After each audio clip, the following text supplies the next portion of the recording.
में सिर्फ आर्या न्यूज पर।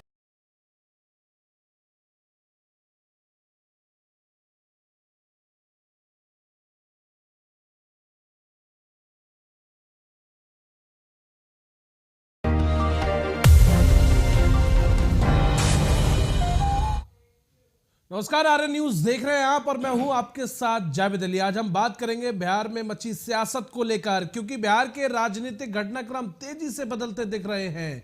लालू यादव की बेटी रोहिणी आचार्य के सोशल मीडिया पोस्ट से सियासत गर्मा गई है। अब सूत्रों से खबर यह है कि नीतीश कुमार आज एनडीए का दामन थाम सकते हैं। आखिर क्या वजह रही आरजेडी और जेडीयू का गठबंधन टूटने की, रिपोर्ट के जरिए आपको दिखाते हैं। उसके बाद इसी पर करेंगे विस्तार से चर्चा।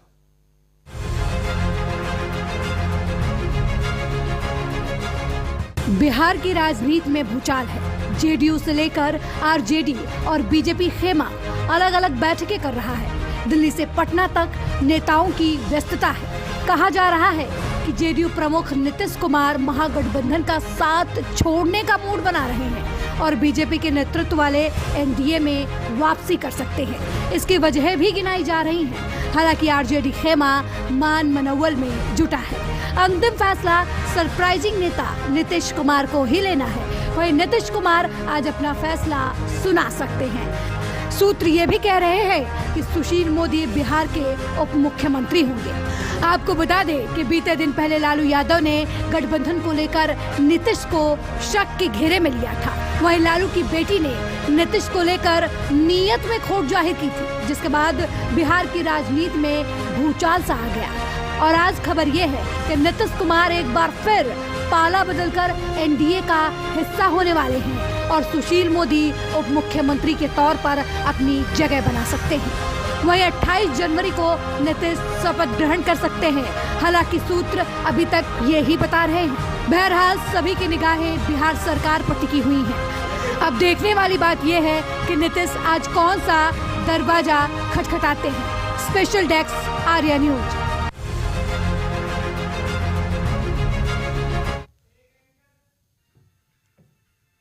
तो बिहार में जिस तरह से सियासी खेला देखने को मिल रहा है, लगातार सभी की निगाहें उसी पर टिकी हुई हैं।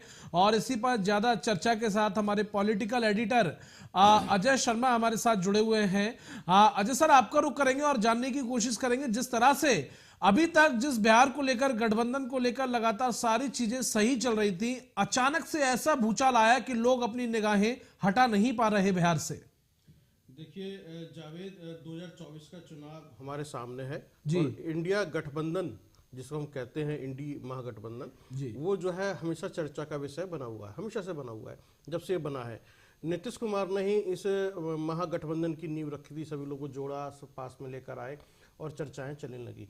और रही बात बिहार की सियासत की, तो बिहार की सियासत में हमेशा उठापटक लगी रहती है। इससे पहले भी हमने उठापटक देखी थी। और ये जो जिसकी आज हम चर्चा कर रहे हैं, आरजेडी और जेडीयू की लगभग 2 साल की ये सियासी दोस्ती रही है। और पिछले लगभग 1 महीने से आपसी मनमुटाव या विवाद या तलखियाँ वो मीडिया के सुर्खियाँ बननी शुरू हो गई। खबरें छन छन कर बाहर आनी शुरू हो गई कि वहाँ पर कुछ ठीक नहीं है, कुछ तो गड़बड़ है, जिसको लेकर सब कुछ चलता रहा। जी, हमने ट्वीटबाजी भी देख ली और उसके बाद हमने उसको डिलीट होते हुए भी देख लिया। तो ऐसे बहुत सारी अटकलें लगाई जाने लगी। और लालू प्रसाद यादव जब से एक्टिव हुए हैं और वो जो अपने बेटे को मुख्यमंत्री बनाने को लेकर उनकी जो महत्वाकांक्षा है वो जब हवा में तैरने लगी, उसके बाद से अटकलों का बाजार बहुत ज़्यादा तेज हो गया सियासत के अंदर कि हाँ, अब कुछ बदलने जा रहा है, कुछ बड़ा होगा या खेल होगा। और हो सकता है लालू प्रसाद यादव अपना राजनीतिक अनुभव का इस्तेमाल करते हुए कुछ बड़ा कर जाएं। तो उसके जब अगर ऐसा हो रहा है तो जाहिर सी बात है कि नीतीश कुमार ने भी सोचा होगा अपने आप को बचाने के बारे में या अपनी कुर्सी को बचाने के लिए कि कैसे अपने आप को सेफ रख सकते हैं, कैसे सियासत में आगे बढ़ सकते हैं। ये लगभग 1-1.5 महीने पुरानी मैं इसकी बात समझता हूँ कि 1-1.5 महीने पहले इसकी नींव रख दी गई होगी। बिल्कुल। और उसके बाद जिस तरीके से घटनाक्रम तेजी से बदलते हुए हमें दिखाई दे रहे हैं, उसने हमें ये समझा दिया कि अब कुछ बड़ा हो सकता है। जैसे आज हम चर्चा कर रहे हैं, क्या नीतीश कुमार एनडीए में शामिल हो सकते हैं? सूत्रों के हवाले से खबरें आ रही हैं। जैसे अभी एक बिहार से विधायक हैं ज्ञानेंद्र मिश्र, जिस तरह कह रहे हैं कि नीतीश कुमार मुख्यमंत्री की शपथ लेंगे, सुशील मोदी डिप्टी सीएम हो सकते हैं या रेणु देवी डिप्टी सीएम हो सकती हैं, या पुराना जो बिहार का मॉडल रहा उसके अंदर 2 बीजेपी की डिप्टी सीएम हो सकते हैं। अलग अलग अटकलें लगाई जा रही हैं, सब अपनी अपनी भविष्यवाणियां कर रहे हैं, जिसे हम कहते हैं राजनीतिक भविष्यवाणी। जी सर, ये ऐसा कुछ हो सकता है, वैसा कुछ हो सकता है, और सब लोग अपने अपने तरीके से टटोल रहे हैं। हम भी इसको डिकोड करने की कोशिश कर रहे हैं, आखिरकार इसमें क्या हो सकता है। मुझे जो लगता है इसके अंदर जो परिवारवाद को लेकर भी अभी हमने पिछले समय में काफी कुछ सुना कि नीतीश कुमार जिस तरीके से परिवारवाद को टारगेट कर रहे थे और उन्होंने कहना शुरू किया था, वही समझ में आया था कि लालू प्रसाद यादव में और नीतीश कुमार में कुछ तल्खियां बढ़ चुकी हैं और तेजस्वी यादव बीच में रहेंगे इसको लेकर। तो ये चीजें हम देख रहे हैं। और उसके अलावा जिस तरह से ट्वीट कर रहे थे नीतीश कुमार और देश के प्रधानमंत्री नरेंद्र मोदी की तारीफ कर रहे थे, या अलग अलग तरीके से वो करीबियां उनके बढ़ती हुई दिखाई दे रही थी, तो ये कयास लगाए जाने संभव है कि हाँ ऐसा कुछ हो सकता है। और वहीं इंडिया महागठबंधन के अंदर नीतीश कुमार को संयोजक बनाने की बात चल रही थी, लेकिन ऐसा हुआ नहीं, जिसकी वजह से वो नाराज। हाँ सर, ये भी वजह हो सकती है। नाराज हो गए। उसके बाद चीजें थोड़ी बदलनी शुरू हुई। हमने देखा कि किस तरीके से जो है उन्होंने अपने व्यवहार को बदला, अपने एटीट्यूड को बदला, फिर छोटी छोटी बातें बाहर निकलकर आनी शुरू होती हैं। ये चीजें हैं। और आज की जो तस्वीर है उसने तो पूरी तरीके से जो है सियासत के बाजार को गर्म कर दिया और कह दिया कि ये सियासी दोस्ती जो है अब ज्यादा दिन नहीं चलेगी और कुछ भी हो सकता है। और 28 तारीख को बड़ा खेल हो सकता है, जैसे जीतन राम मांझी ने कहा कि खेला होबे। अभी हम संतोष आनंद को भी सुन रहे थे, जिस तरीके से वो कह रहे थे कि उन्होंने बहुत ही राजनीतिक बयानबाजी शुरू की। तो ये चीजें हैं। तो अब आने वाले समय में क्या होने वाला है, अब क्या फिर से कुर्सी कुमार जो है कुर्सी के लिए आगे बढ़ेंगे या पलटेंगे। और पलटने वाली राजनीति में नीतीश कुमार तो माहिर है, वो कहीं से भी जा सकते हैं। बस सिर्फ ये रहेगा 45 सीटों वाली जेडीयू जो है 78 सीटों वाली बीजेपी के साथ आती है या नहीं आती है। और वहीं पर जो आरजेडी है उसकी 79 सीटें हैं। तो कौन मुख्यमंत्री बनेगा या क्या नहीं बनेगा। हो सकता है कि तेजस्वी यादव जो है अपना बहुमत साबित कर दे, तो कुछ भी हो सकता है, लेकिन सरकार गिरेगी ये लगभग तय माना जा रहा है। और कौन मुख्यमंत्री होगा ये देखने वाली बात होगी, दिलचस्प बात होगी। अगर तेजस्वी यादव मुख्यमंत्री बन जाते हैं तो ये अपने आप एक अलग तरह की पिक्चर होगी। बिल्कुल सर, बिल्कुल। अमित पाठक है कांग्रेस प्रवक्ता, वो भी हमारे साथ जुड़े हुए हैं। अमित जी, आपका रुख करेंगे, जानने की कोशिश करेंगे। आप बिहार में खेला साफ तौर पर दिखाई देखने को मिल रहा है, लेकिन ऐसे में कहीं ना कहीं गठबंधन जो इंडिया गठबंधन है उसको भी बिहार के जो सीएम है नीतीश कुमार का, अगर वो एनडीए का दामन थामते हैं तो एक बड़ा नुकसान आपको भी हो सकता है सर। यहाँ अरे जावेद जी, आपको और सभी पैनलिस्ट को और पूरे देशवासियों को 75वें गणतंत्र दिवस की हार्दिक बधाई और शुभकामनाएं। आदरणीय जावेद जी, पिछले हम देख रहे हैं कि भारतीय जनता पार्टी जो कहती है कि हम अकेले चल रहे हैं और हमारा कोई सानी नहीं है जी, लेकिन यही भारतीय जनता पार्टी 34 पार्टियों का गठबंधन है। एनडीए जो है वो 34 पार्टियों का गठबंधन है। और यदि नीतीश कुमार जी जनता दल यूनाइटेड यदि अलग होता है बिहार से और उनके साथ जाकर के सरकार बनाता है तो भारतीय जनता पार्टी 35 दलों का गठबंधन होगा। लेकिन बिहार में 79 दलों वाली पार्टी जी साइडलाइन है और 45 दलों वाली पार्टी, 45 विधायकों वाली पार्टी, माफ कीजिएगा, आज सत्ता पर उसका मुख्यमंत्री है। और ये पिछले, ऐसा नहीं है कि अभी कल परसों से ये पिछले 5 सालों से जब ये नीतीश कुमार जी भाजपा के साथ थे तब भी थे और आज भी है, जिससे ये स्पष्ट होता है कि नीतीश कुमार जी पिछले 20 वर्षों से भी अधिक समय से बिहार की मुख्यमंत्री पद पर काबिज हैं। लेकिन उन्होंने बिहार के लोगों के लिए कार्य किए, वहां पर केवल अपनी कुर्सी को बचाने के लिए, केवल अपने वोट बैंक को बचाने के लिए। ये मतलब कहां तक इस स्थिति तक गिर सकते हैं, कहां तक जा रहे हैं, ये दिखाता है कि मुख्यमंत्री की हताश है। अमित पाठक जी, मैं बीच में रोक रहा हूँ। आपने जो कहा कि अपने वोट बैंक को बचाने के लिए कहीं तक भी गिर सकते हैं, जा सकते हैं, तो नीतीश कुमार अपना कौन सा वोट बैंक खोने जा रहे हैं जिसको बचाने के लिए वह जो है तेजस्वी यादव से अलग होने जा रहे हैं? क्या वजह हो सकती है? कौन सा वोट बैंक खो रहे हैं? वहां पर वजह और कौन सा वो वोट बैंक है जो अनुसूचित- बीजेपी में शामिल होते ही एनडीए में शामिल होते ही सुरक्षित हो जाएगा? जैसा कि अभी कल ही भाजपा ने एक नया कार्ड चला है, वहां पर माननीय कर्पूरी ठाकुर जी को भारत रत्न देने का उन्होंने निर्णय लिया है, जो कि अनुसूचित जनजाति से आते हैं। अनुसूचित जनजाति का वोट नीतीश कुमार जी को जाता है, तो उनको ये डर है कि ये जो है हमारे पास से न खिसक जाए, ये हमारा कैडर वोट है और इस वोट बैंक के आधार पर ही नीतीश कुमार जी पिछले 20 वर्षों से बिहार की सत्ता पर काबिज है। तो आप ये कहना चाह रहे हैं नीतीश कुमार इतने कमजोर नेता हैं कि यदि भारतीय जनता पार्टी कर्पूरी ठाकुर को भारत रत्न दे देती है तो वो वोट बैंक छिटक जाएगा और बीजेपी के पास चला जाएगा। जो वोट बैंक बीजेपी के पास जा रहा है उसी को बचाने के लिए नीतीश कुमार बीजेपी में एनडीए में शामिल हो रहे हैं। जब वोट बैंक ही चला जाएगा तो भारतीय जनता पार्टी को नीतीश कुमार की जरूरत क्या है? कोई जरूरत ही नहीं है जावेद भाई। वोट बैंक यदि है ही नहीं नीतीश कुमार के पास में, कर्पूरी ठाकुर की वजह से चला जाएगा बीजेपी के पास, जरूरत क्या है फिर? आदरणीय जावेद भाई, नहीं अजय शर्मा नाम है मेरा। अजय शर्मा जी मैं आपके संज्ञान में लाना चाहूंगा कि भारतीय जनता पार्टी जब से सत्ता में पिछले 10 सालों से काबिज हुई है। ऐसा नहीं है नीतीश कुमार जी पहली बार पलट रहे हैं। नीतीश कुमार जी 2013 इनकी सत्ता में आने के बाद में भी पलटे थे और अभी 2022 में भी पलटे थे, 2017 में भी पलटे थे, है ना। नीतीश कुमार जी का कोई मोरल नहीं है बिहार की जनता में, बिहार के लोगों के साथ में, बिहार की मोरल नहीं है। फिर इंडिया महागठबंधन में क्या कर रहे थे नीतीश कुमार जब मोरल नहीं है? तो आप लोग साथ थे ना इंडिया गठबंधन में, अभी भी हैं, अभी अलग नहीं हुए हैं और अब कह रहे हैं उनमें मोरल नहीं है। ये गलत मैसेज जाएगा ये तो इंडिया गठबंधन के लिए कि कांग्रेस का नेता कह रहा है कि नीतीश कुमार का कोई मोरल नहीं है। क्या मोरल है? आप यदि मीडिया में चर्चाएं आ रही है, आप ही कह रहे हैं मोरल नहीं है, ये तो आपकी पार्टी डिसाइड करेगी, आपको सुनेगी तो देखेगी। यदि मीडिया में किसी तरह की चर्चाएं आ रही हैं तो कुछ ना कुछ तो घटा ही होगा। चलिए ठीक है, कुछ ना कुछ घटा होगा, लेकिन कुल मिलाकर अब मैं आपसे एक बात तो समझना चाहता हूँ। अजय जी, यदि मैं आपको सुन रहा हूँ ना, अजय जी मैं आपको सुन रहा हूँ, यदि आप भी मुझे सुनेंगे, यदि मैं आप मुझे तो सुनने के बाद में जवाब देंगे तो ज्यादा अच्छा लगेगा। मैं जवाब नहीं दे रहा हूँ, अब तो सवाल पूछ रहा हूँ, जवाब आप दे रहे हैं। जी पूछिए। जी पूछिए।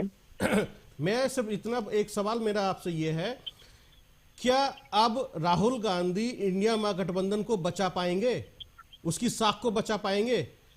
देखिए आम आदमी पार्टी भी अलग होने की बात कह रही है, इधर नीतीश कुमार की भी सरगर्मियां तेज हो चुकी हैं, तो अगर और इधर ममता बनर्जी ने अनाउंसमेंट कर ही दिया 42 सीटों पर चुनाव लड़ेंगे पश्चिम बंगाल से, तो आखिरकार साख जो दांव पर है वो किसकी है? राहुल गांधी की है। सरकार किसकी बनेगी बिहार में ये सब्जेक्ट नहीं है, राहुल गांधी की साख दांव पर है। अब वो क्या करेंगे?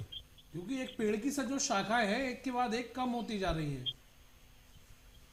आदरणीय अजय जी, यदि आपका सवाल हो गया हो तो मैं अपना जवाब प्लीज बोलिए, और आशा करता हूं कि आप भी मुझे, जैसे मैंने आपको सुना, आप भी मुझे पूरा सुना। बिल्कुल। आदरणीय अजय जी, भैया श्री राहुल गांधी जी भारत जोड़ो यात्रा पर निकले हुए हैं।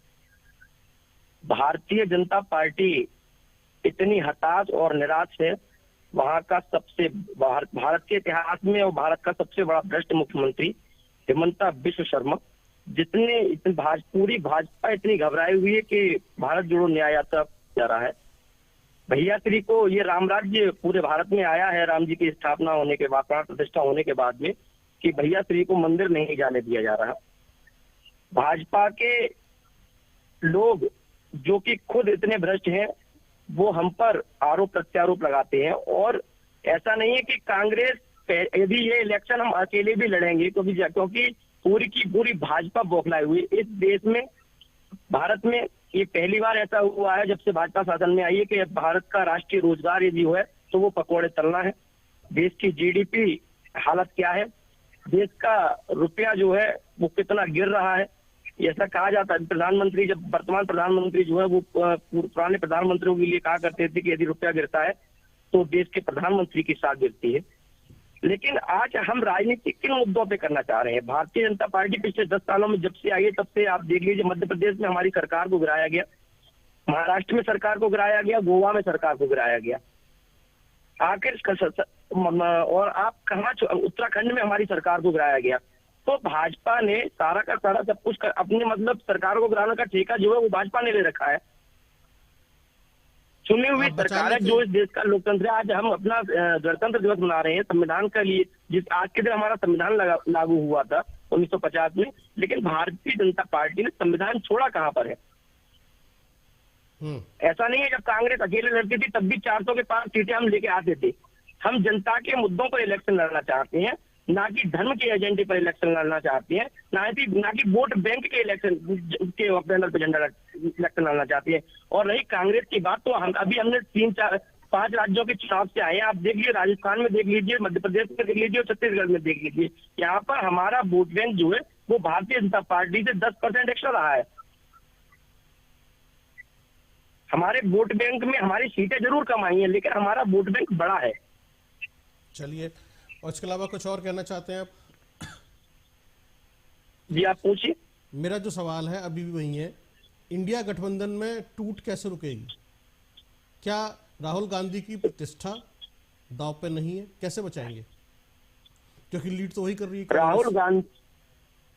राहुल गांधी जी की प्रतिष्ठा कहीं पर भी दांव पर नहीं है। राहुल गांधी जी को देश मान रहा है, समझ रहा है, उनकी नीतियों के हक पर आगे बढ़ने के लिए तैयार है। राहुल गांधी जी रोजगार की बात करते हैं, न्याय की बात करते हैं, समता की बात करते हैं। एक मैसेज आ रहा है कि जो राहुल गांधी से कह रहा हूँ, यदि हमें गठबंधन को हमारा रख पा रहे हैं, वो देश को कैसे एक रखेंगे? हर आदरणीय अजय जी, कांग्रेस शासन में देश हमेशा सुरक्षित रहा है और आगे भी रहे। कांग्रेस भारतीय जनता पार्टी नहीं है कि हमारा चीन में अभी भी रेलिंग ला हमारा तोड़ दिया है, लेकिन आज उस पर चर्चाएं भारतीय जनता पार्टी नहीं कर रही है। और कहाँ चर्चाएं हो रही है? देश की तो किस दिशा में जा रहा है। और मैं फिर कहूंगा, कांग्रेस प्रवक्ता की हैसियत से कह रहा हूँ, पूरी जिम्मेदारी के साथ कह रहा हूँ, आदरणीय, क्योंकि ये भारतीय जो हमारे विपक्षी दल है, ये भी शायद मैं कहूंगा, मुझे कहने में कोई कड़वापन नहीं है और कोई गुरेज भी नहीं है कि भारतीय राहुल गांधी जी की बढ़ती हुई इमेज को ये जो नेताएं आजकल शायद पचा नहीं पा रहे हैं, और विपक्ष के सबसे दमदार और प्रधानमंत्री पद के दावेदार यदि कोई है तो भैया श्री है। तो कहीं इस पूरी जड़ में जो है प्रधानमंत्री पद की दावेदारी तो नहीं है जावेद, जो हमारी समझ में आ रहा है? बिल्कुल, जिस तरीके से अमित पाठक कह रहे हैं कि नीतीश कुमार प्रधानमंत्री के दावेदार बनना चाहते थे, या उन्होंने कहा कि मैं बनूं, इधर खड़गे, मल्लिकार्जुन खड़गे का नाम आया, फिर राहुल गांधी का नाम आया। आपको याद होगा, यानी कि प्रधानमंत्री के चेहरे पे या नाम पे लोग एक मत नहीं हो पा रहे, और उसी को लेकर जो है लगातार जो जिस तरह से सर आपने जिक्र किया, हालांकि अमित पाठक ने उस चीज का खंडन किया, लेकिन आपने जो कहा सर वो एकदम सटीक और सही है कि इसीलिए एक के बाद एक जो गठबंधन के दल हैं वो अलग होते हुए नजर आ रहे हैं और अपने अपने राज्यों में ये घोषणा करते हुए नजर आ रहे हैं, चाहे वो ममता बनर्जी हो या फिर आप नीतीश कुमार को देख लीजिए कि भाई हम अपने स्तर से ही चीजों को देखेंगे, किसी की हमें जरूरत नहीं है। कहने का सर तात्पर्य तो वही है उन लोगों का। हाँ, देखिए दूसरी बात, अभी हमारे कांग्रेस के प्रवक्ता हमारे साथ में मौजूद हैं, वो भी सुन रहे हैं जी। थोड़ा सा जो एक इनपुट है हमारे पास में वो ये भी है, अभी बिहार में उपचुनाव हुए थे 4 सीटों पर, जहां पर जो रिजल्ट निकल कर सामने आया उसमें समझ में आया कि नीतीश कुमार का जो वोट बैंक है और जो यादव वोट बैंक आपस में जमीन पर मिलकर काम नहीं कर पाया या फिर वो उस तरह से वोट में कन्वर्ट नहीं हुआ, यानी कि कार्यकर्ता जमीनी स्तर पर एक दूसरे साथ मिलकर काम नहीं कर पाते हैं जी। यानी अति पिछड़े या फिर ओबीसी जो लोग हैं, ओबीसी जो समाज के जो लोग हैं वो या है ना, वो जो उस पर फर्क पड़ता है। अब वैसे तो यादव भी ओबीसी समाज से आते हैं, लेकिन फिर भी जो है फर्क वो है, दबंग जो है वो रहता है उसके ऊपर। तो ये जो चीजें हैं, कहीं इसने नीतीश कुमार को तो नहीं सोचने में मजबूर किया कि मेरा जो वोट बैंक है वो किस तरीके से एडजस्ट नहीं हो पा रहा है सर। और उधर वहीं भारतीय जनता पार्टी ने कर्पूरी ठाकुर की अनाउंसमेंट कर दी और एक के बाद एक जो है वो योजनाएं लेकर आ रही है पिछड़ों के लिए, अति पिछड़ों के लिए, जिस तरह से बिहार में उन्होंने किया पिछले 2-2.5 साल के अंदर। उससे उन्हें लगा कि जिनकी वे राजनीति करते हैं कहीं वो वोट बैंक बीजेपी की तरफ ना चला जाए, बिल्कुल। क्योंकि यादवों के साथ में या आरजेडी के साथ में मिलकर वो काम नहीं कर पा रहे हैं, वो सामंजस्य नहीं बैठ पा रहा है। यदि वो सामंजस्य बैठ जाता तो शायद पिक्चर दूसरी होती सर, बिल्कुल। और इसी वजह से जो नीतीश कुमार है वो जल्दबाजी करते हुए उन्होंने जल्दी से अपना मन बनाया कि इससे पहले जो है चीजें खराब हो, मैं पहले सतर्क होके कोशिश करता हूं आगे जाने की या एनडीए गठबंधन में शामिल होने की। इसी वजह से सर मुझे लगता है अभी जैसे अभी आपने कहा जावेद, मन बना लिया जी। नीतीश कुमार का मन या मोह बहुत जल्दी भंग हो जाता है। जीतन राम मांझी से बहुत जल्दी भंग हो गया था, कहा जा सकता है सर, है ना? बिल्कुल। तो बहुत सारे मामले ऐसे घटनाएं हैं जहां पर वो दिखाई देता है कि नीतीश कुमार का मोह भंग बहुत जल्दी हो जाता है और वो जल्दी किसी भी नेता से ऊब भी जाते हैं, बदल जाते हैं, वो बोर हो जाते हैं, कहते नहीं ये ठीक नहीं है। आपको याद होगा किस तरीके से कहा कि हमारी बहुत बड़ी गलती है, हमने जीतन राम मांझी को बिहार का मुख्यमंत्री बनाया। तो ये हालांकि सर आप सूत्र यही कह रहे हैं कि एक तरफ तो सुशील मोदी जो हमेशा अब तक अगर महीने 2 महीने या साल भर पहले की बात करें तो लगातार इनके 36 के आंकड़े देखने को मिलते थे, एक दूसरे के ऊपर बौछार हुआ करती थी। अब जो है सुशील कुमार मोदी जो डिप्टी सीएम होंगे, जीतन राम मांझी के बेटे की बात करें तो वो भी डिप्टी सीएम होंगे, यानी कि दो डिप्टी सीएम होंगे। जी देखिए 122 सीटें चाहिए बहुमत के लिए, जिसके अंदर जी हम देखते हैं कि बीजेपी लगभग 78, पूरे 78, जेडीयू 45 और हम के 4, यानी कुल 127। यदि ये तीनों एक साथ आ जाते हैं तो हो जाएगी सरकार नीतीश कुमार की। तो ये है। और दूसरी तरफ यदि हम बात करते हैं तो वहां पर दूसरी तरीके के अब सर छोटा सा हिंट ये भी है, अब तेजस्वी के क्या कुछ वर्चस्व है बिहार में, कितना उन्होंने लोगों के दिलों में, जनता के दिलों में जगह बनाई है, उनके विधायकगण, या फिर आप कह सकते हैं कि अभी जब नीतीश अलग होने की बात कर रहे हैं तो उनकी तरफ से क्या तेजस्वी को कोई समर्थन मिल सकता है, तो कहीं ना कहीं सर पाला यहां भी पलट सकता है। देखिए अगर इस तरह की बात करें तो लेफ्ट के 16 है, एआईएमएम के 1 है, निर्दलीय 1 है, कांग्रेस के 19 है। यदि आप इनको आपस में मिला लेते हैं तो किस तरह की बात गुणा भाग उसमें बैठेगा जी, है ना? तो आरजेडी 79, कांग्रेस 19, लेफ्ट 16, कुल मिलाकर 114 सीट, यानी कि अभी बहुमत से बहुत दूर है। बिल्कुल सर, तो ये स्थिति है। तो हम इसमें देखते हैं कि जो बहुमत का आंकड़ा है वो बीजेपी और जेडीयू और हम के साथ मिलकर बनता है क्योंकि 45 सीटें हैं किसके पास?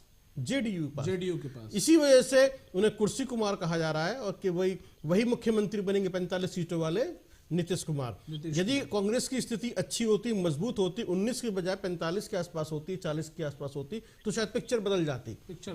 इसलिए बीजेपी और जो आरजेडी है वो 1 सीट का अंतर है सिर्फ, तो उससे वहां ज्यादा फर्क नहीं पड़ रहा है। फर्क कहां से पड़ रहा है? जेडीयू से फर्क पड़ रहा है। इसीलिए कहा जा रहा है कि नीतीश कुमार बीजेपी के साथ मिलकर नई सरकार बना सकते हैं। यह है। और सुशील मोदी डिप्टी सीएम हो सकते हैं। यह आंकड़ा है जो बता रहा है, यानी कि जो हमने बताया कि 127 और 114 का आंकड़ा, ये है इस तरह से। इसमें ये ये एक आंकड़ा है, राजनीतिक आंकड़ा है जो आपको समझने के लिए काफी है कि नीतीश कुमार मुख्यमंत्री क्यों बन सकते हैं, क्यों अटकलें उनके नाम पर ज्यादा लगाई जा रही है। ये है। तो लेकिन इसमें एक और गुणा भाग और है। क्या जी सर भविष्य होगा नीतीश कुमार का यदि वो एनडीए में शामिल हो जाते हैं? क्या भविष्य होगा? बिल्कुल सर, ये भी कहा जा सकता है क्योंकि जिस तरह से पहले जब नीतीश कुमार ने एनडीए को छोड़कर तेजस्वी यानी लालू प्रसाद यादव की पार्टी के साथ में अपना गठबंधन जोड़ा, तो ऐसे में कहीं ना कहीं कुछ जो चीजें हैं वहां बची हुई हैं। अगर फिर से नीतीश कुमार एनडीए में शामिल आते हैं तो तस्वीर सर यहाँ भी कुछ अलग देखने को मिल सकती है। देखिए मैं इसलिए कह रहा हूं क्योंकि क्या नीतीश कुमार का भविष्य होगा, जिस तरीके से भारतीय जनता पार्टी बिहार में काम कर रही है और वो एक के बाद एक पिछड़ों के लिए, अति पिछड़ों के लिए, अनुसूचित योजनाएं लेकर आ रही है, जिसकी वजह से लगता है कि नीतीश कुमार को लग रहा था कि भाई मेरा वोट बैंक छिटक सकता है। यदि वो वोट बैंक, यदि वो बीजेपी में चले भी जाते हैं फिर भी वह vote bank Bharatiya Janata party में शिफ्ट होगा। अमित पाठक लगातार हमारे साथ जुड़े हुए हैं। अमित जी, आपने जिस तरह से सुना, हमारे पॉलिटिकल एडिटर राजेश शर्मा जी ने जिस तरह से बताया, अब आपको क्या लगता है कि कितनी मुश्किलें आप लोगों की बढ़ सकती हैं आने वाले चुनाव में? अमित पाठक जी, अभी तक तो लगातार आपके द्वारा ताल ठोकी जा रही है। आदरणीय जी, मान्यवर, कांग्रेस, मैंने पहले भी कहा और अभी फिर से कहता हूँ, रिपीट करता हूँ जी, कि कांग्रेस मुद्दों पर चुनाव लड़ेगी। कांग्रेस इस देश, पिछले भैया श्री राहुल गांधी जी पिछले 2 वर्षों से देश की जनता के बीच में है। दक्षिण से लेकर के उत्तर तक जाते हैं और पूर्वोत्तर के राज्यों में भैया श्री इस समय यात्रा को लेकर चल रहे हैं। जनता से जुड़े हुए मुद्दों को, चाहे वो महंगाई हो, बढ़ती बेरोजगारी हो, युवाओं के मुद्दे हो, सेना के मुद्दे हो, अग्निवीर योजना हो, बढ़ती हुई और भी देश के सामने विदेश नीति की समस्याएं हो, देश उन चीजों से जूझ रहा है। हम भाजपा के एजेंडे पर, धर्म के एजेंडे पर चुनाव न लड़े थे, कांग्रेस न कभी लड़ी थी, न कभी लड़ेगी। हम देश को विकास के रास्ते पर ले जाने के लिए चुनाव लड़ेंगे, वो लड़ रहे हैं। देश के लोगों के बीच में है, युवाओं के बीच में है, महिलाओं के बीच में है, बुजुर्गों के बीच में है, किसानों के बीच में है, और हम इन्हीं मुद्दों के साथ में चुनाव लड़ेंगे। जी, कौन आएगा कौन जाएगा ये मायने नहीं रखता। देश है, देश के लोगों की समस्याएं हैं, उनके लिए हम, कांग्रेस का मकसद सिर्फ इस देश में सरकार बनाने का कभी नहीं रहा। हमारा मकसद रहता है कि हम देश के लोगों को सुविधाएं दें। राजनीति का माध्यम लोगों की सेवा करना है, बल्कि ना कि अपना स्वार्थ पूरे करना। चलिए, हमारे साथ में बीजेपी के नेता अजीत सिंह भी जुड़ चुके हैं। अजीत सिंह, आपका बहुत बहुत स्वागत है इस गर्मा गर्म बहस के अंदर। जी, सुन रहे हैं अजीत सिंह? अजीत सिंह की आवाज नहीं आ रही है, थोड़ा सा टेक्निकल इशू। जी, आ रही आवाज, आ रही मेरी आवाज आ रही है आपको? जी, बताइए अजीत सिंह। नीतीश कुमार बीजेपी की छांव तले हैं? बल्ले बल्ले हो रही है आपकी तो। नीतीश कुमार फिर से एनडीए में शामिल हो रहे हैं, पुराने आदमी, यानी कि ब्रेकअप पैचअप और एक बार फिर से पैचअप। बताइए कैसा लग रहा है? अभी कुछ भी कहना जल्दबाजी होगा। जब तक हमारा शीर्ष नेतृत्व इन सब चीजों को कंफर्म ना कर दे या जिसकी पुष्टि ना कर दे, तो अभी कहना जल्दबाजी होगा। मतलब यह है कि जब तक दूल्हा जो है घर के दरवाजे पे ना जाए, जब तक जल्दबाजी है। अभी बारात रास्ते में ही है। नहीं, आप उसको किसी भी प्रकार से ले सकते हैं, लेकिन हम तो यही कहेंगे कि अभी कुछ भी कहना जल्दबाजी होगा। और राजनीति में कहावत तो आपने सुनी होगी, ना ही कोई स्थायी दोस्त होता, ना ही कोई स्थायी दुश्मन होता है। बिल्कुल, नीतीश कुमार ने कभी ये कहा था, मर जाएंगे लेकिन बीजेपी में नहीं जाएंगे। लेकिन अब बीजेपी की मोहब्बत याद आ रही है उनको। बीजेपी जी, अब हमने कहा ना कि अभी जब तक शीर्ष नेतृत्व हमारा ऊपर से कंफर्म ना कर दे, तब तक कुछ भी कहना हम लोगों की तरफ से जल्दबाजी होगा। अब सब कुछ तो अजीत जी क्लियर हो ही चुका है, लेकिन अभी सर क्वेश्चन मार्क कहा जा सकता है कि क्वेश्चन मार्क लगा हुआ है, वो भी बहुत जल्द क्लियर होने वाला है। घंटे 2 घंटे का समय है। देखिए, बिल्कुल, क्योंकि अगर तेजस्वी यादव को मुख्यमंत्री बनना है तो उन्हें कम से कम 8 सीटें और चाहिए, 8 सीटें, तब जाकर, क्योंकि वो बिहार के मुख्यमंत्री बन सकते हैं। और ऐसे में तेजस्वी यादव या फिर उनके पिता लालू प्रसाद यादव के पास में क्या जुगतबाजी है या क्या आंकड़ा है, किस तरह की सीटें हैं जैसे वो अरेंज कर सकते हैं और वो बन सकते हैं। यदि हम चला जाता है 4 सीटों वाला, तब भी जो है 4 सीटें कम रह जाएंगी। ये है, तो लड़ाई बहुत दिलचस्प है कि बिहार का मुख्यमंत्री कौन होगा। कांटे की टक्कर तो सर नहीं कहा जा सकता, क्योंकि तेजस्वी के पास, अगर जिस तरह से आपने सीटों का सर पूरा आंकड़ा बताया, वो कम है। हालांकि नीतीश के पाले में आंकड़ा सही है, उनके खेमे में ज़्यादा सीटें हैं, तो कांटे की टक्कर तो नहीं कहा जा सकता। लेकिन ये तो तय है सर कि एनडीए का हिस्सा आज जो है नीतीश कुमार बनने जा रहे हैं। बिल्कुल, और लेकिन इतना जरूर है जी कि यदि जो यहाँ से सवाल खड़ा होता है, यदि ऐसा होता है जी, तो नीतीश कुमार का राजनीतिक भविष्य क्या होगा? क्योंकि यदि उनका वोट बैंक बीजेपी में शामिल हो जाता है या शिफ्ट हो जाता है, तो फिर नीतीश कुमार किस तरह की राजनीति करेंगे, क्या करेंगे? ये भी सर अपने आप में एक बड़ा सवाल है ना, कि क्या नीतीश कुमार पूरी तरीके से बीजेपी के ही होकर रह जाएंगे और उसके बाद किसी और पद पर चले जाएं, जैसे कि अक्सर हमने देखा है हो जाता है। और यदि वो सक्रिय राजनीति करना चाहते हैं तो किस तरह की सक्रिय राजनीति करेंगे, ये एक सवाल है। अमित पाठक जी, आपका रुख करेंगे और जानने की कोशिश करेंगे, जिस तरह से लगातार इंडिया गठबंधन अब तक अपनी मीटिंग करते हुए आया है, जगह जगह अलग अलग राज्यों में मीटिंग की जाकर, और एक अच्छे ढंग से सर कहा जा सकता है, या फिर पूरे गदगद हुए नीतीश कुमार उस इंडिया गठबंधन में दिखाई देते थे। लेकिन सर अगर आज ये तस्वीर साफ हो गई तो वो नीतीश कुमार आज के बाद इस बैठक में नजर नहीं आएंगे, और इसका इम्पैक्ट जो है वो हम क्या बताएं, आप खुद ही जान रहे हैं कि इसका प्रभाव कितना पड़ेगा।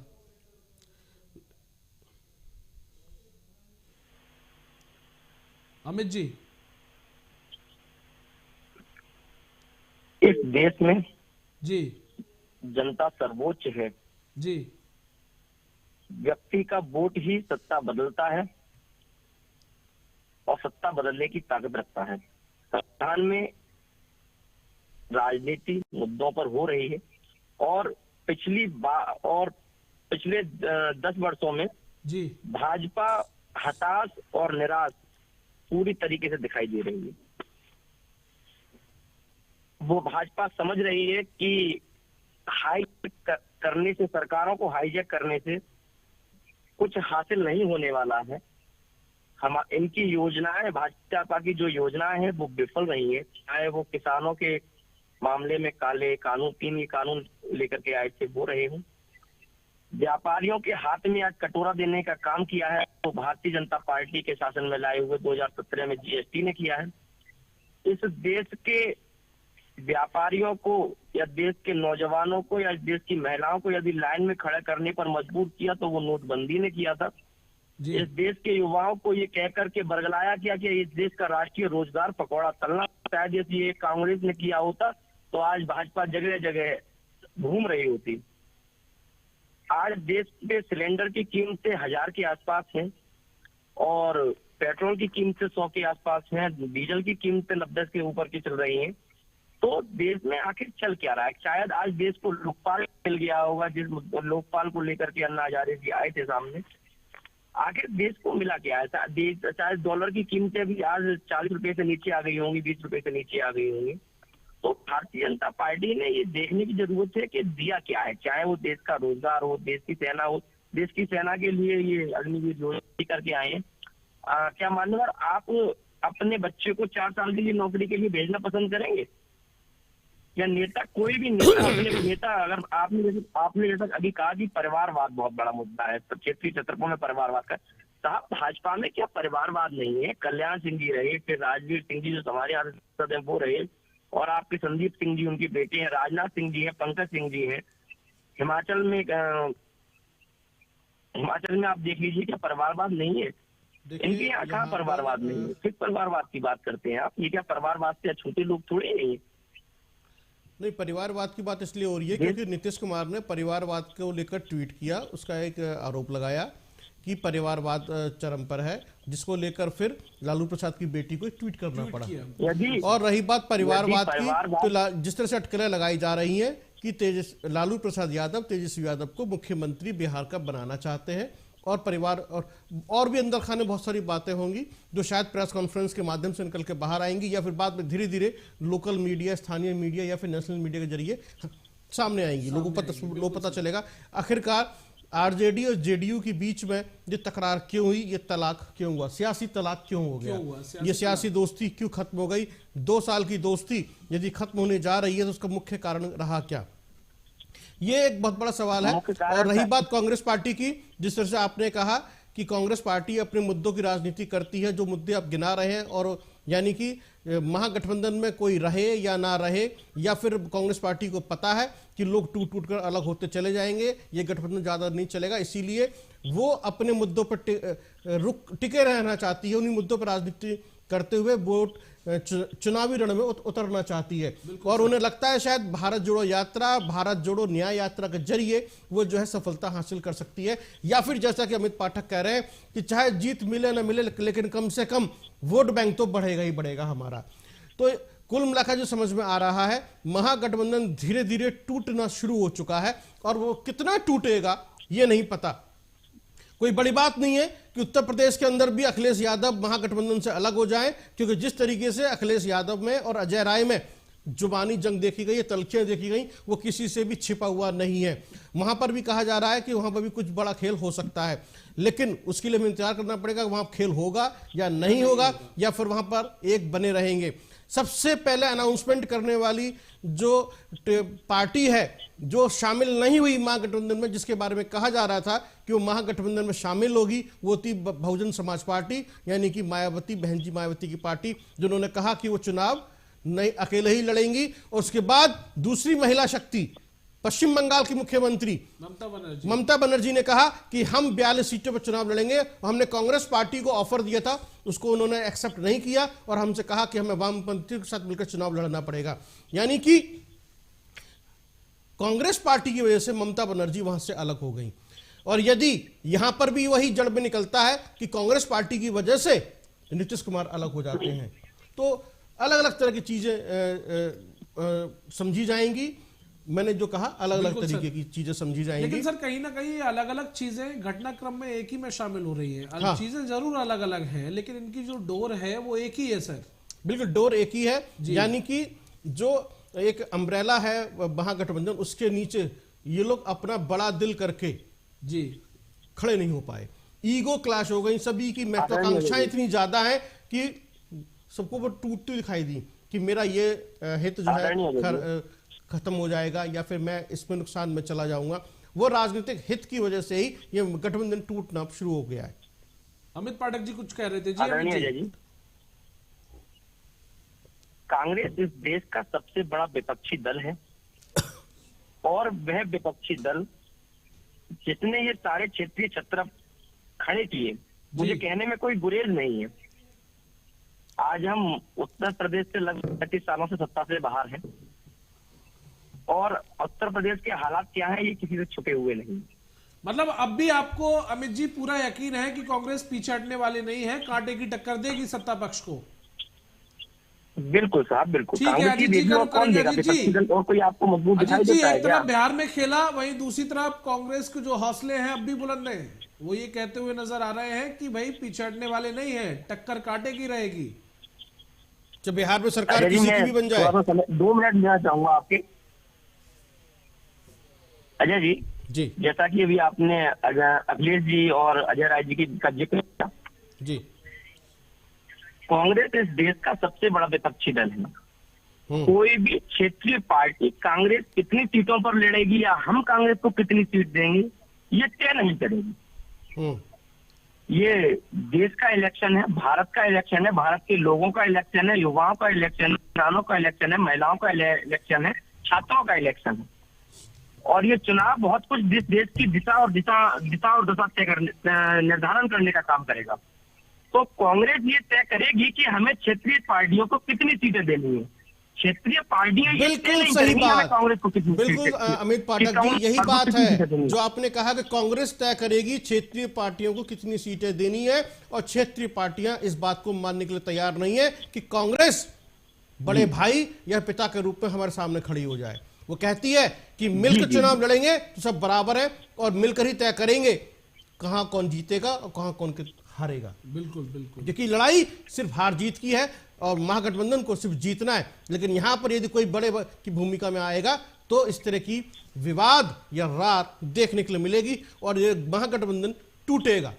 यही चीज है, आपने बिल्कुल कहा। तो इसी वजह से ये गठबंधन टूट रहा है, क्षेत्रीय पार्टियां उस अम्ब्रेला से बाहर निकल रही हैं बिल्कुल। और एक के बाद अब वो आदरणीय जी, कांग्रेस पिछले एक लंबे अरसे से कांग्रेस ने अपना संगठन खोया है जमीनी स्तर पर। मैं जमीन से जुड़ा हुआ कार्यकर्ता हूं और पार्टी ने आज मुझे प्रवक्ता बनाने का काम किया है। इसके लिए मैं कांग्रेस पार्टी का दिल से आभार व्यक्त करता हूं। लेकिन कांग्रेस पार्टी का कार्यकर्ता जमीन पर ढूंढे नहीं मिलता था। जब मैं एक जगह गाड़ी से जा रहा था उत्तर प्रदेश में, बता रहा हूँ, जब मैं आज से 2.5 साल पहले प्रियंका गांधी जी के नेतृत्व में उत्तर प्रदेश से जुड़ा था, सन 2019 का वाक्य बता रहा हूँ सर आपके लिए। जब मैं निकलकर जा रहा था एक रूरल गांव में गया, मेरे यहाँ से कटरी पड़ती है वहाँ 40 किलोमीटर। लेकिन जब मैं जा रहा था अपनी गाड़ी से तो वहां रोक कर लोगों ने मुझसे कहा साहब रुक जाइए जरा। हमने कहा साहब मेरे मिलने वाले होंगे, मैं देख लूं मिल लूं इनसे। तो उन्होंने कहा साहब रुक जाइए, ये कांग्रेस का झंडा हमने बहुत समय के बाद देखा है और ये पता नहीं कहाँ है। तो साहब उन्होंने मुझे जब रोका तो तब आप समझ सकते हैं कि उत्तर प्रदेश के हालात या जिन राज्यों में कांग्रेस चुनाव नहीं लड़ पा रही है और वहां पर हालात क्या रहे होंगे। कांग्रेस का कार्यकर्ता बिल्कुल टूट चुका है, बिखर चुका है, अगर पार्टियों में जा चुका था। लेकिन आज कांग्रेस संगठन की लड़ाई लड़ रही है। कांग्रेस का संगठन जमीन पर है, गांवों पर पहुंचा है, न्याय पंचायत स्तर तक पहुंचा है, बूथ स्तर तक पहुंचा है, गांवों तक पहुंचा है। तो साहब आज कांग्रेस अपना जो है कार्यकर्ता खोना नहीं चाहेगी और यही कारण था कि माननीय प्रियंका गांधी जी के नेतृत्व में उत्तर प्रदेश में हमने 350 से ऊपर सीटों पर चुनाव लड़ा। हमने किसी की परवाह नहीं की। अमित पाठक, आपने बहुत अच्छी बातें कही कि कांग्रेस अपने कार्यकर्ता नहीं खोना चाहती है, कांग्रेस को अपने पुराने कार्यकर्ता वापस मिल रहे हैं, कांग्रेस फिर से दोबारा से खड़ी हो रही है, रिवाइव कर रही है। इसी वजह से कांग्रेस को लगता है कि वे जो है अकेले चुनाव लड़ सकते हैं या फिर कुछ चुनिंदा संगठन के साथ चुनाव लड़ सकते हैं। कोई जाए तो चला जाए, ना जाए तो अच्छी बात है, लेकिन कांग्रेस पार्टी मुख्य भूमिका में रहेगी। कुल मिलाकर मतलब कांग्रेस को कोई फर्क नहीं पड़ता कौन रुक रहा है कौन जा रहा है, और जो कांग्रेस का सर दाव चल रहा है या फिर जो कांग्रेस आगे बढ़ती हुई जा रही है उसे पूरा यकीन है कि एक ना एक दिन में हम लोग जरूर सक्सेस होंगे। जिस तरह से कांग्रेस की चाहे भारत जोड़ो यात्रा हो या न्याय यात्रा हो या अलग अलग जो भी योजनाओं हो, बेरोजगारों के बीच में पहुंचना, नौजवानों के बीच में पहुंचना, तो वो सर कुल मिलाकर संकेत यही देता है कि हम हार मानने वाले नहीं है, जब तक दम है तब तक लड़ते रहेंगे। बिल्कुल, लेकिन जी बिल्कुल, सवाल यहां पर फिर वही है, क्या 28 तारीख को बिहार के अंदर बड़ा खेल होगा? जिस तरह के सूत्र आ रहे हैं, बिल्कुल सर, नीतीश कुमार मुख्यमंत्री बनने जा रहे हैं एनडीए के साथ।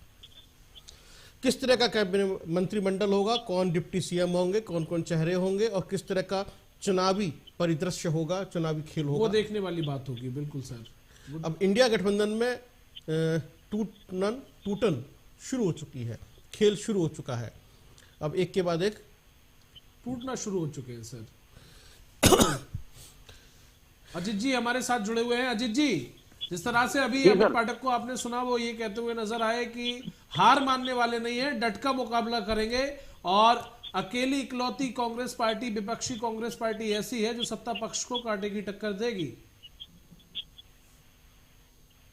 देखिए, आपको बताना चाह रहा हूँ, अभी मैं अमित पाठक जी को सुन रहा था जो बोल रहे थे कि कांग्रेस पार्टी तय करेगी किसको कितनी सीटें देनी। तो इस बात के लिए मैं बस इतना ही कहना चाहूंगा कि मान न मान मैं तेरा मेहमान। अन्य जो भी क्षेत्रीय पार्टियां हैं वो इनको बड़ा भाई या पिता तुल्य मानने की तैयारी नहीं है। टीएमसी ने देख ही लिया आपने, उन्होंने क्लियर कर दिया, इनको 2 सीटें देने के लिए तैयार थे, ये 10 सीटें मांग रहे हैं वहां पे। पंजाब में चले जाइए, आम आदमी पार्टी 10 की 10 सीटों पे चुनाव लड़ेगी। तो ये तो एक जबरदस्ती वाली बात हो गई कि जो है अमित पाठक जी कह रहे थे कि कांग्रेस तय करेगी कितनी सीटों पर लड़ना है, कितनी सीटों पर नहीं लड़ना है, जबकि इसके बिल्कुल विपरीत उल्टा हो रहा है। क्षेत्रीय पार्टियां कोई 2 सीटें दे रहा है, कोई कह रहा है कि हम तो 10 की 10 सीटों पर लड़ेंगे, जैसे पंजाब में, उत्तर प्रदेश में भी यही बवाल मचेगा सीटों को लेके। तो जब आपस में कोई क्षेत्रीय पार्टियां इनको एक बड़ी पार्टी या एक बड़े भाई की जैसे मान सम्मान दे ही नहीं रहा है, तो जबरदस्ती आप किसी से कह के नहीं ले सकते हैं। और जो इंडिया गठबंधन है उसका सबसे बड़ा टूटने का कारण अजीत जी, आपके कहने का मतलब है कि कांग्रेस का अपना ही कोई प्लान नहीं है कि आखिर मुझे करना क्या है, बस बढ़ते ही जाना है, कहीं भी घुस जाते हैं जाकर। मेरा सवाल है अजीत जी, सुन लिए, बिल्कुल आप देख सकते हैं। चलिए अजीत जी, सबसे बड़ा उदाहरण दे दीजिए, अलग हो रही है। बिल्कुल, अरे सुन लीजिए अजीत जी, आप कांग्रेस के बारे में बताना छोड़िए, आप अपनी पार्टी के बारे में बताइए। क्या आपकी पार्टी नीतीश कुमार को बड़े भाई के रूप में स्वीकार करेगी, सीटें देगी जितनी वो चाहते हैं, उनकी शर्तों पर कुछ काम करेगी, या फिर कहीं ऐसा ना हो कि बीजेपी भी कह दे कि भाई हम भी आपको इतनी सीटें देंगे या हम भी आपको इतनी देंगे? तो आपके साथ में किस तरह का फार्मूला तय हो रहा है, आप तो बताइए। हम वही आपको बता रहे हैं, ये पार्टी का इंटरनल विषय है, पार्टी का शीर्ष नेतृत्व तो इसकी तो ऐसे कांग्रेस का ये भी इंटरनल विषय हो सकता है, क्यों कह रहे हैं जी? वो भी कांग्रेस का इंटरनल विषय हो सकता है। अरे इंटरनल क्या आप देख लें, 2 सीटें देंगी, 4 सीटें देंगी, 10 सीटें देंगी या नहीं देंगी? वही अरे अभी ये तो अमित जी जो बात कर रहे थे, मैंने उस पर बोला था कि अमित जी ने बोला कि कांग्रेस तय करेगी कौन कितनी सीटों पर लड़ेगा, जबकि पंजाब में आम आदमी पार्टी ने साफ मना कर दिया, उनका 10 पे 10 सीटों पर लेंगे। टीएमसी उनको 2 सीटें दे रही है। कोई बात नहीं, आप अपनी पार्टी बारे में बताइए, ना तो भारतीय जनता पार्टी के बारे में बताइए कि आपकी पार्टी क्या करने जा रही है, और यदि एनडीए में नीतीश कुमार शामिल होते हैं तो क्या भूमिका रहेगी नीतीश कुमार की, क्या देने जा रहे हैं नीतीश कुमार को आप? ये हमारा पार्टी का शीर्ष नेतृत्व तय करेगा। और जो हमारा आपने बहुत ही पॉलिटिकली करेक्ट आंसर दिया है कि पार्टी का शीर्ष नेतृत्व तय करेगा, लेकिन क्या ठीक है, पार्टी का शीर्ष नेतृत्व तय करेगा। जो भी हो, नीतीश कुमार 28 तारीख को क्या करने जा रहे हैं ये पता चलेगा। बिल्कुल सर, और वो देखने वाली बात होगी। फिलहाल हाँ सर, अभी ये जो घंटे 2 घंटे का समय है वो भी काफी अहम हो जाता है, क्योंकि जिस तरह से सर तमाम जो लोग हैं, तमाम जो चाहे विपक्ष के लोग हों या सत्ता पक्ष के लोग हों, सभी की निगाहें फिलहाल स्क्रीन पर टिकी हुई हैं। लोगों की नजरें नहीं हट रही कि आखिर क्या खेला जो है वो घंटे 2 घंटे में देखने को मिलेगा, क्या तस्वीर बिहार की होगी, गठबंधन में किस तरह से टूट पड़ी है और क्या कुछ जो है नीतीश कुमार के द्वारा किया जाएगा, वो देखना काफी अहम होगा। फिलहाल आप दोनों मेहमानों का हमारे साथ इस चर्चा में जुड़ने के लिए बहुत शुक्रिया, अपना कीमती समय देने के लिए। तो अजय सर, ये तो साफ हो गया है कि जो होना है वो तो वही होकर रहेगा, उसे कोई नहीं रोक सकता। और नीतीश कुमार ने एक बात जो उठा लिया, जिस तरह से सर आपने कहा, उनका कोई एक पाला नहीं है, कभी भी किसी भी पाले में वो जा सकते हैं।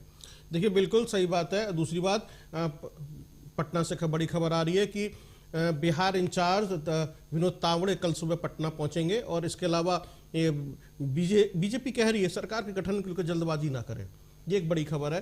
तो कल 27 तारीख है और कल बहुत कुछ तय होगा कि बिहार के अंदर क्या होने जा रहा है। लेकिन इतना जरूर है कि बिहार की सियासत में ये उठापटक किस तरफ जाएगी, ये 28 तारीख को तय हो जाएगा। और नीतीश कुमार का राजनीतिक भविष्य क्या होने वाला है, ये भी इसी महीने तय हो जाएगा। बिल्कुल सर।